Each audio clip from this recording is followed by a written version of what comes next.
Next article, how high fructose corn syrup makes you stupid.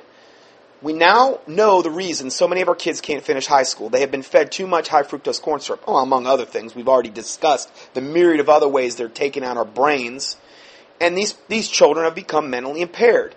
This is not a laughing matter. Coke and Pepsi are on the line for playing a significant role in wrecking the intelligence of several generations of children, as well as making them fat. Of course, the sellouts at the AMA want to give our kids statin drugs because they don't have the guts to make a policy statement against high fructose corn syrup as a major cause of obesity. Well, the reason they're saying that is the word statin means to stop. Statin drugs are the anti-cholesterol drugs.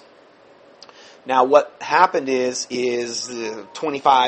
around 25 years ago, they came out and said, cholesterol is the bane of all humanity. We've got to get it below, 250 or whatever it was at the time. And then they lowered it to 200.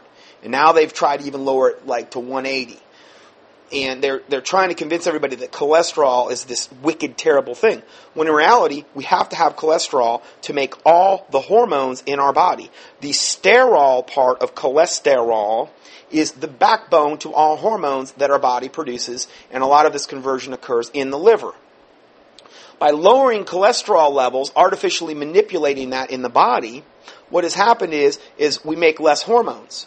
Well, the less hormones you make, the less ability you have to cope with stress, because you have to have a healthy hormonal system in order to cope with stress. So then what happens is you become Prozac deficient, because now you can't cope with stress anymore, so now you got to go on the Prozac to deal with the stress.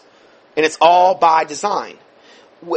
25 plus years ago, I think anything below either 300 or 280 was considered normal on the cholesterol range. Now, far more important in regard to your risk of cardiovascular risk are the ratios of HDL to LDL in the bloodstream. And the ratios of HDL, meaning high-density lipids, to LDL, low-density lipids, these are the supposed good and bad cholesterol.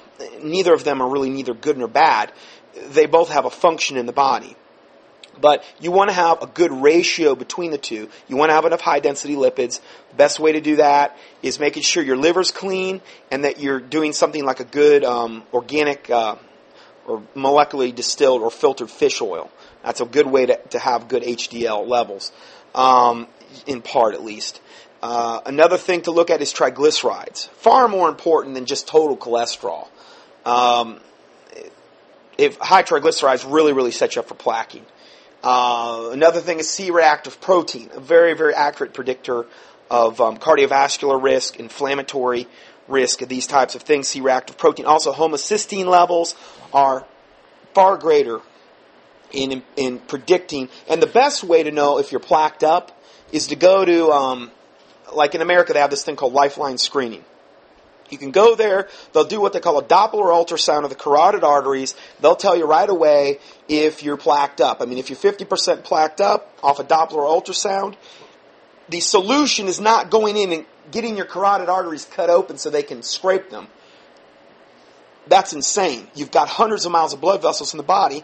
By opening up one little portion, you're not addressing the other ones. You're also not addressing the core root of the problem. So, if you find out you've got a lot of plaquing because of these issues that I just mentioned, what you want to do is take EDTA chelation, and the cheapest way to do it, yes, you can go in and you can get the IV type, but it's very expensive. It's about $150 a pop. You probably need 30 to 50 treatments. They use a big catheter needle. It's not fun. It's painful, and it's a very cost prohibitive thing for a lot of people.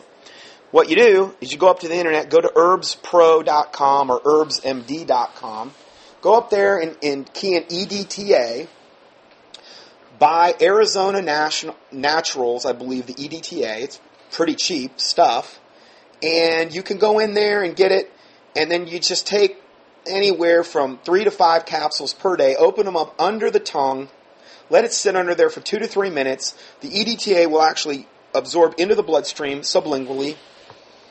And then also in conjunction with that, go up there and buy the product from Naturally Vitamins, called Nattokinase 1500. You can go up there and buy that one. And that will actually help deplaque you, keep the blood naturally thin. You don't ever want to do this in conjunction with Coumadin or any blood thinning agents. But if you do that for, let's say, 6 months, and you go back and you get rechecked, you're probably going to have significantly less plaquing, if none, in the body left. Okay?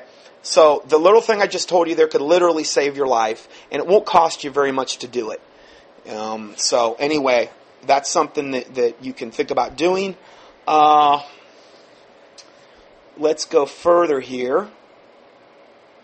A new study analyzing rats on a high-fat and high-fructose corn syrup diet found the hippocampus, which is the region of the brain needed for learning and memory, was severely impaired by a diet high in fat and high-fructose corn syrup.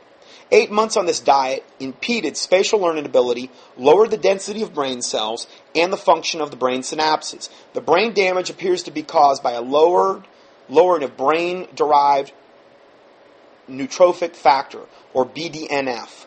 I have made several recent posts on the importance of boosting BDNF to restore your brain, and here is clear evidence that high-fructose corn syrup, as part of a high-calorie diet, is killing off brain cells like that of an alcoholic.